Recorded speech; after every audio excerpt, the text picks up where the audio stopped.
بسم الله الرحمن الرحيم والفجر وليال عشر صدق اللہ العظیم.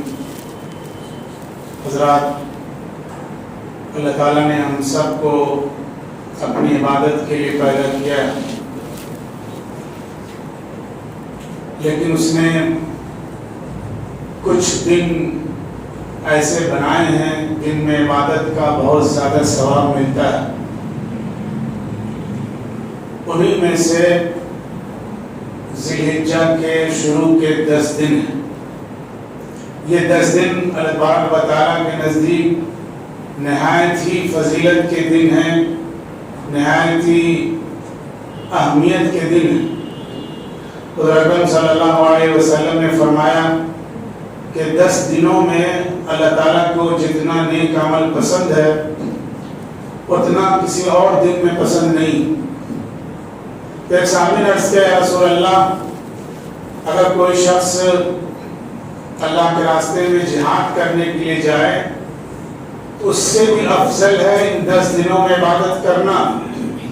تو حضور اکرم صلی اللہ علیہ وسلم نے فرمایا کہ اگر کوئی شخص اللہ کے راستے میں جہاد کے لیے نکلے، اپنی جان سے، مال سے اور سب کچھ اس کا لٹ جائے تو پھر وہ اس سے آگے بڑھ سکتا ہے، لیکن کوئی دوسرا آدمی، کوئی دوسرا عمل کرنے والا ان دنوں میں آگے نہیں بڑھ سکتا ہے. قرآن کریم میں اللہ تعالیٰ نے ان 10 دنوں کی قسم کھائی. فرمایا والفجر ولیال عشر، قسم ہے صبح کی اور قسم ہے 10 راتوں کی، یعنی ذی الحجہ کے 10 دن کی. اللہ تعالیٰ جن دنوں کی قسم کھاتا ہے وہ دن اللہ تبارک و تعالیٰ کے نزدیک نہایت ہی محترم اور فضیلت والے ہوتے ہیں. ان 10 دنوں میں ایک دن 9 ذی الحجہ کا دن ہوتا ہے جو حج کا دن بھی کہلاتا ہے. اس کے بارے میں علماء نے لکھا کہ پورے سال میں یہ سب سے افضل دن ہے، سب سے بہتر دن ہے عمل کرنے کے اعتبار سے. مہینے کے اعتبار سے رمضان کا مہینہ سب سے افضل ہے، لیکن پورے دن کے اعتبار سے سال میں سب سے افضل دن جو اللہ تبارک و تعالیٰ کے نزدیک پسندیدہ ہے وہ حج کا دن ہے، وہ 9 ذی الحجہ کا دن ہے، وہ عرفہ کا دن ہے. تو ان دنوں میں خاص طور سے نیکیوں کا اہتمام کیا جائے، یہ اللہ کے رسول صلی اللہ علیہ وسلم کی ہدایت ہے. ان دنوں کی جو نیکیاں ہیں، یعنی ان دنوں میں کیا کیا جائے، تو فرمایا گیا کہ ان دنوں میں اللہ کا ذکر کیا جائے، تکبیر کا خاص طور سے اہتمام کیا جائے. اللہ اکبر لا الہ الا اللہ، اللہ اکبر وللہ الحمد. یہ تکبیر تشریق اس کو کہا جاتا ہے. اس کا خاص طور سے ان 10 دنوں میں اہتمام کیا جائے. اللہ تبارک و تعالیٰ نے فرمایا وَاذْكُرُوا اسْمَ اللَّهِ فِي أَيَّامٍ مَّعْلُومَاتٍ، کہ گنتی کے جو 10 دن ہیں ان دنوں میں تم اللہ تبارک و تعالیٰ کا ذکر کرو، اللہ تبارک و تعالیٰ کو یاد کرو کثرت کے ساتھ. دوسرا عمل جو ان دنوں میں ہے وہ روزہ رکھنے کا ہے، اور خاص طور سے عرفہ کا روزہ، 9 ذی الحجہ کا روزہ نہایت ہی فضیلت اور برکت والا روزہ ہے. ان 10 دنوں میں، یعنی 10ویں دن کو چھوڑ کر کے 9 دنوں میں روزہ رکھنے کی کوشش کی جائے، اور خاص طور سے عرفہ کے دن روزہ رکھنے کی کوشش کی جائے.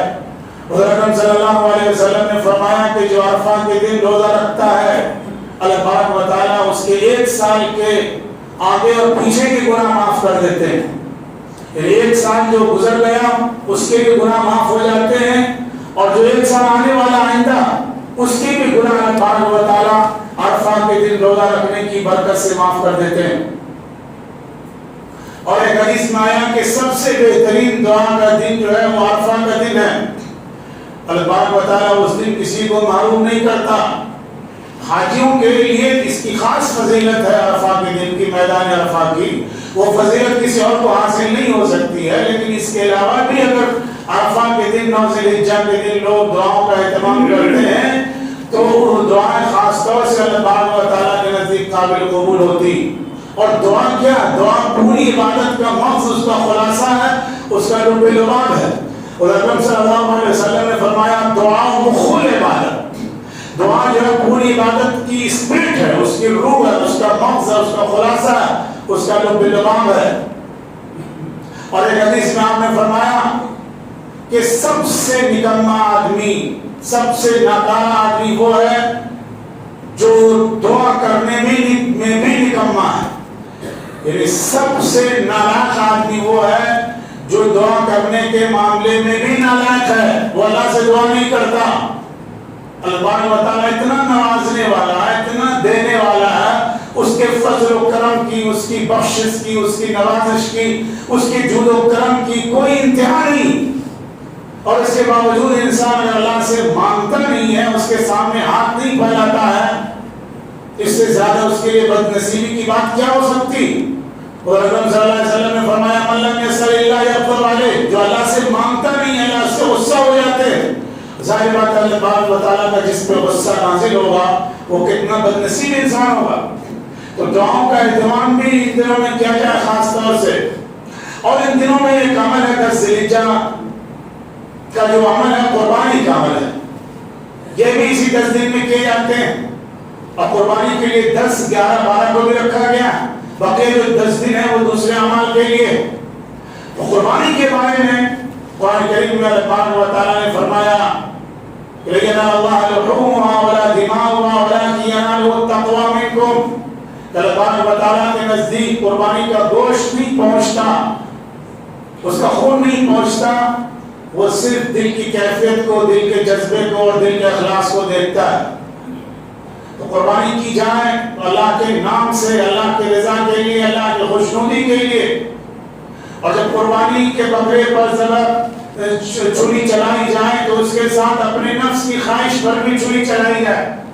یہ مقصد ہے قربانی کا کہ جو بھی اللہ کی نفس کی جو بھی خواہش ہے، اللہ کی مرضی کے خلاف جو بھی مرضی ہے، جو بھی اللہ کی چاہت کے خلاف آپ کی چاہت ہے، اس چاہت پر چھری پھیر دی جائے اور اس کو ذبح کر دیا جائے قربانی کے جانور کے ساتھ ساتھ. اور ابراہیم علیہ السلام نے جو قربانی کی تھی اس کے پیچھے یہی فیکٹر تھا، اس کے پیچھے یہی جذبہ تھا کہ اللہ و تعالیٰ کے حکم کے سامنے اپنی مرضی کو، اپنی چاہت کو، اپنی خواہش کو قربان کر دیا جائے. اللہ تعالیٰ نے کہا کہ آپ کا بیٹا آپ کے نزدیک دنیا میں سب سے زیادہ عزیز ہے، آپ اس کو ذبح کیجیے. یہ امتحان تھا، ایک ٹیسٹ تھا کہ ابراہیم علیہ السلام کا ایمان کہاں تک پہنچا ہے، کیا اس لیول پر پہنچا ہے کہ اللہ کے حکم پر اپنے بیٹے کو بھی قربان کر دیں. تو اللہ تعالیٰ نے جب ان کا ٹیسٹ لیا تو اس میں 100% وہ کامیاب ہوئے. اور پھر اللہ تعالیٰ کو ان کی یہ ادا اتنی پسند آئی کہ قیامت تک کے لیے اس کو جاری کر دیا. جو بھی صاحب نصاب ہے، شریعت کی نظر میں جو بھی مالدار ہے، اس پر لازم ہے کہ وہ قربانی کرے. حضرت اکرم صلی اللہ علیہ وسلم نے فرمایا من وجد ساعة فلم يضحي فلا يقربن مصلانا، کہ جس کے پاس گنجائش ہو، وسعت ہو، کیپیسٹی رکھتا ہو، ایفرٹ کر سکتا ہو، اس کے باوجود بھی وہ قربانی نہیں کرتا ہے تو وہ ہماری عیدگاہ کے قریب مت آئے. اس کے لیے آپ نے وعید بیان فرمائی. قرآن کریم میں اللہ و تعالیٰ نے حضرت اکرم صلی اللہ علیہ وسلم کو مخاطب کر کے کہا فَصَلِّ لِرَبِّكَ وَانْحَرْ، اے محمد صلی اللہ علیہ وسلم آپ اپنے رب کے لیے نماز پڑھیے اور رب کے لیے قربانی کیجئے. تو قربانی کوئی پرمپرا نہیں ہے، کوئی رسم نہیں ہے، کوئی ٹریڈیشن نہیں ہے، یہ اللہ کے حکم کی تعمیر ہے. اس کے پیچھے مقصد یہ ہے کہ انسان اپنے رب کی خواہش کے سامنے اپنا سب کچھ قربان کر دے، اللہ کی چاہت کے سامنے اپنی چاہت کو قربان کر دے، اللہ کی مرضی کے سامنے اپنی مرضی کو قربان کر دے، رسم و رواج کو قربان کر دے، دولت کی محبت کو قربان کر دے، بیٹے کی محبت کو قربان کر دے، بال بچوں کی محبت کو قربان کر دے. یہ قربانی اللہ سبحانہ و تعالیٰ چاہتا ہے. اس کا مقصد صرف جانور کو ذبح کرانا نہیں ہے، بلکہ اس کے پیچھے جو روح ہے وہ یہی روح ہے کہ اللہ کے حکم کے سامنے سب کچھ چھوڑ دیا جائے، سب کچھ تیاگ دیا جائے. یہ قربانی کا اصل فیکٹر ہے، یہ قربانی کا اصل مقصد ہے اور اس کے پیچھے یہ اصل جذبہ ہے. قربانی کا رواج ہر قوم میں رہا ہے. وَلِكُلِّ أُمَّةٍ جَعَلْنَا مَنْسَكًا لِيَذْكُرُوا اسْمَ اللَّهِ عَلَىٰ مَا رَزَقَهُم مِّن بَهِيمَةِ الْأَنْعَامِ فَكُلُوا مِنْهَا وَأَطْعِمُوا الْبَائِسَ الْفَقِيرَ. ہم نے ہر امت کے لیے، ہر قوم کے لیے قربانی کا ایک طریقہ متعین کیا ہے.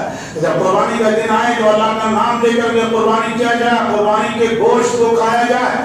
اس کا گوشت کھانا بھی عبادت ہے، بلکہ مستحب یہ ہے کہ قربانی کے دن سب سے پہلے قربانی کا گوشت ہی انسان کھائے، تو اللہ تبارک و تعالیٰ گوشت کھانے پر بھی ثواب دیتا ہے، اس لیے کہ اس کے پیچھے ایک مقصد ہوتا ہے، اس کے پیچھے ایک نیت ہوتی ہے کہ وہ جانور اللہ کی خوشنودی کے لیے قربان کیا گیا ہے، کہ عبادت ہے، اور جو کام عبادت بن جائے ظاہر ہے اس میں فضیلت ہی فضیلت ہے، اس میں ثواب ہی ثواب ہے۔ تو قربانی کے جانور کے 3 حصے کیے جائیں، ایک حصہ اپنے استعمال میں رکھا جائے، رشتہ داروں کو ہدیہ کر دیا جائے، فقیروں میں تقسیم کر دیا جائے، قربانی کے لیے جانور انتخاب کیا جائے، اچھا سے اچھا جانور اپنی حیثیت کے مطابق خریدا جائے، اور نیت کے خلوص کے ساتھ۔ سب سے اہم چیز جو قربانی کے لیے ہے وہ نیت نام و نمود کی نہ ہو، دکھاوے کی نہ ہو، شہرت کی نہ ہو، بلکہ صرف اللہ کی رضا کی نیت ہو، وہی مقصد ہو، اور یہی قربانی اللہ تبارک و تعالیٰ کو قابل قبول ہے۔ اللہ تبارک و تعالیٰ ہم سب کو توفیق عطا فرمائے۔ وآخر دعوانا